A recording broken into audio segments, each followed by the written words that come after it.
Однажды на улице, где жила бабушка Кадрия, образовалась большая яма. Бабушка была стара и попросила двух соседей закопать появившуюся яму. Первый сосед сказал, что это не его дело, и он может спокойно обойти ее. Но второй сосед и вовсе отмахнулся и закрыл дверь. На следующий день первый сосед поздно возвращался домой и угодил в ту самую яму. Перелом.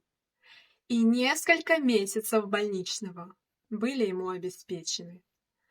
Но второй сосед повредил руку на том самом месте и не мог выполнять даже домашние дела. А бабушка Кадрия тихо сидела на лавочке и думала: то, что сегодня кажется не твоим делом, завтра может стать твоей бедой.